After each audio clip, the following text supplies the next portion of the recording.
امریکہ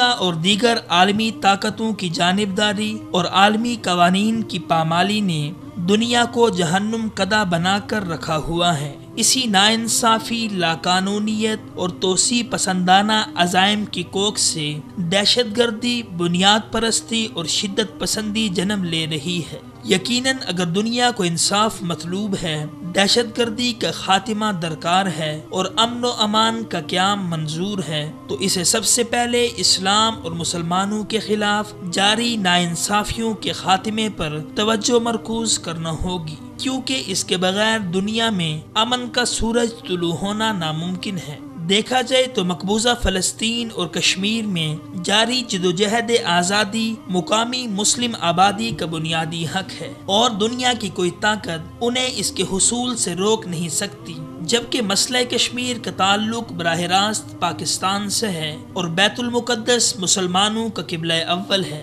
لہٰذا اس جہت سے پوری امت مسلمہ بالخصوص پاکستان کی ذمہ داری بنتی ہے کہ وہ عالمی سطح پر فلسطین کے مسئلے پر خاطر خواہ دلچسپی ظاہر کرے اور ہر ممکن وسائل بروئے کار لا کر مظلوم فلسطینی مسلمانوں کا ان کا حق دلوانے کے لیے کردار ادا کرے، کیونکہ اب یہ وقت آ گیا ہے عالمی طاقتیں دہشت گردی، آزادی، انسانی حقوق اور اس نوعیت کے دیگر پرفریب نعروں اور دعووں پر نظر ثانی کریں اور اس اٹھنے والے سوال کا جواب دیں کہ عمل اور رد عمل کا یہ سلسلہ کب تک چلتا رہے گا، کیونکہ یہ حقیقت سب کے سامنے ہے کہ عالمی طاقتوں کی اسلام دشمن اور مسلم کش پالیسیوں سے پہلے کوئی نتیجہ نہ برآمد ہوا ہے اور نہ آئندہ اس کی امید رکھی جا سکتی ہے۔ لہٰذا بہتر یہی ہوگا کہ افغانستان، عراق، شام سمیت اسلامی دنیا کے مختلف حصوں میں استعماری طاقتیں اپنی سیاسی، عسکری،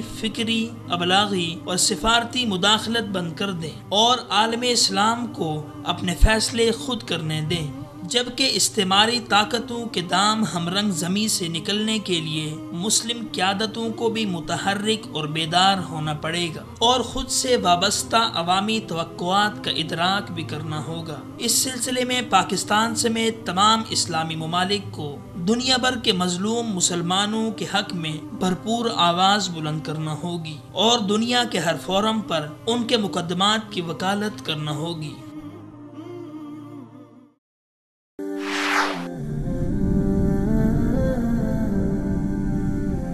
وصال اردو، حق کا راہی